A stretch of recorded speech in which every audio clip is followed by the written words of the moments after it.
Hello, and this is my demographic video presentation for Altc 805 VA, which is working with diverse and exceptional learners. And my name is Mariah Starnes. I am one of the elementary art teachers here at USD 428 in Great Bend, Kansas. We'll start by talking about the school and community description, the demographic analysis. Our community is considered a Title I district for all of our schools. We meet the requirements for that.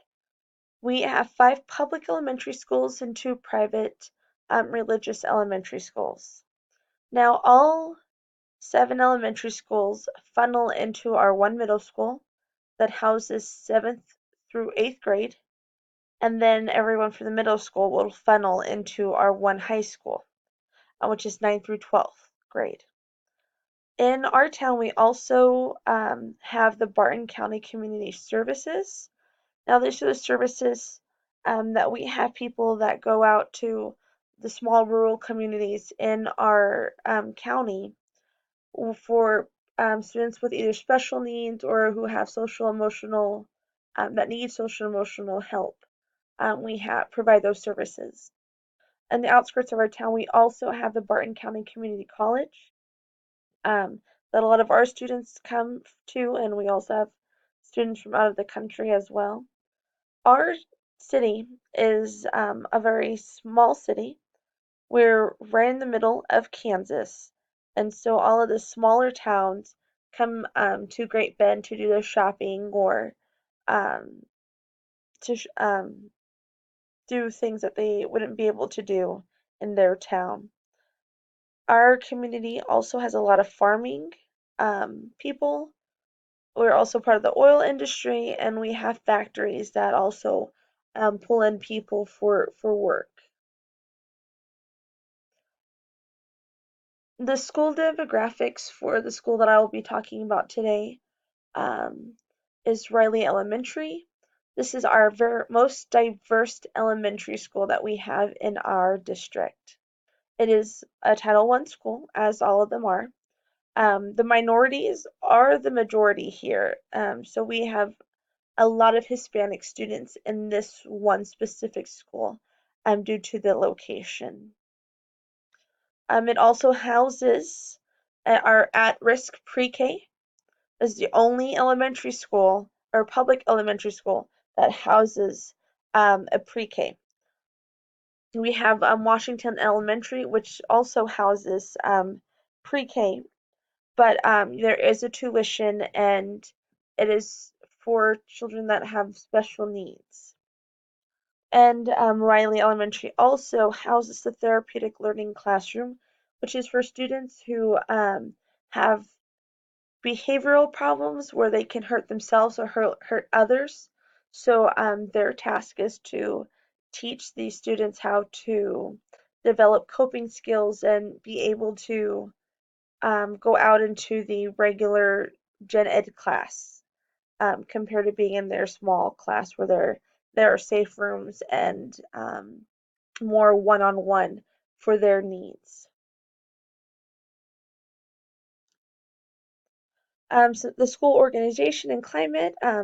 This school was kind of a pilot school for the social emotional program that we've been starting up for our district, which everyone else is starting to join in. We do second step where we train kids. They watch videos, learn songs, go through scenarios on how to respond during certain situations and how to cope. We also have the kindergarten readiness, which is through our at-risk pre-K. Some students have IEPs, which are individual educational plans, and then again, the therapeutic learning classroom. We'll move on to the student background information. At Riley Elementary, I spoke earlier about how the minority is the majority here, and you can kind of see this percentage when it comes to the race and ethnicity.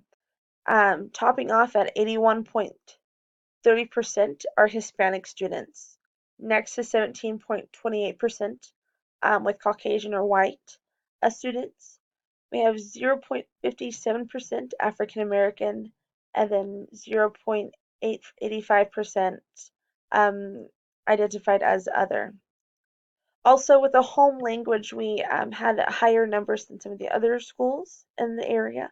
At 61.27%, we have ELL, which is English as a second language or English learners.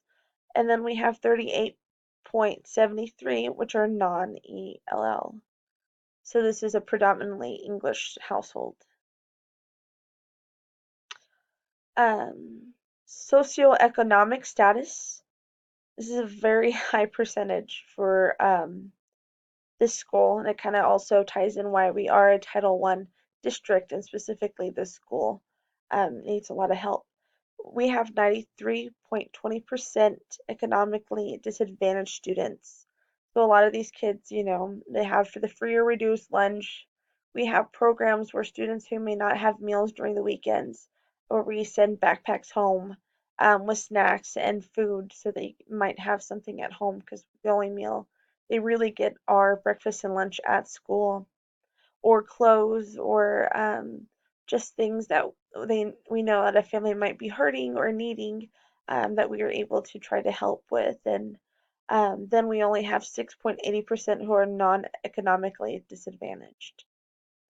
In the gender, it's close to 50-50. We have 47.88% of the students female and 52.12 that are male. Our ages, we have, again, this is the only one that has a free pre-K in the public elementary school. And they go up to sixth grade, so from the ages of 4 to 13 years old. Now we're going to go over some of the student academic information. With the information provided, they section them off into 4 levels. Level 1 being the lowest, and level 4 being the highest, where they fully understand the information and concepts that are being taught. Now for Riley, the reading, we start off with level 1 being at 41.32%. Now this is the lowest that they can go.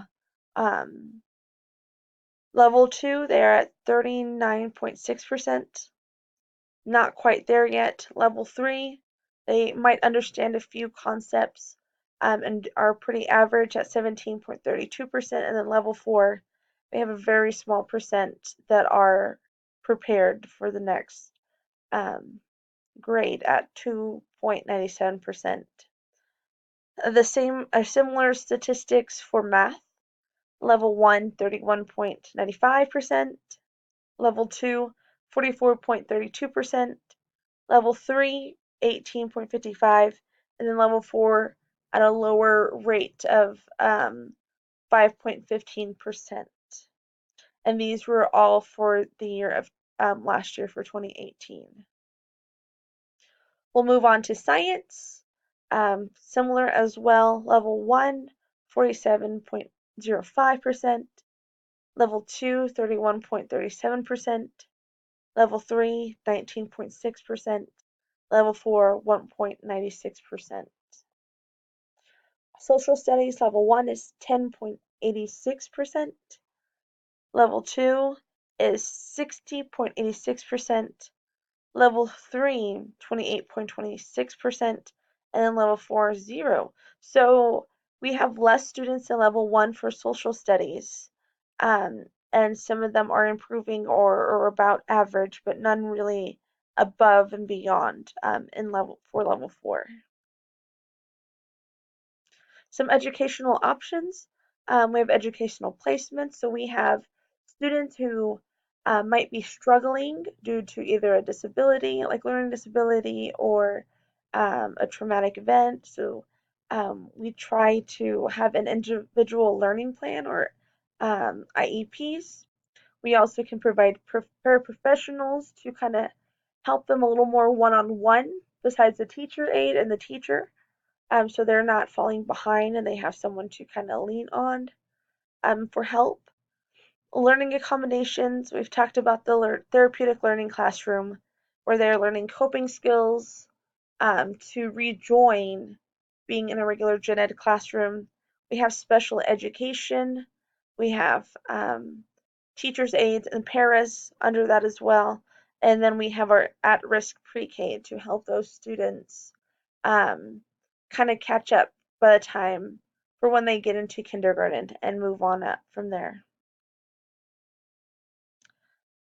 Then we have some testing accommodations as well. For presentation, you can read the instructions aloud or some of the options aloud.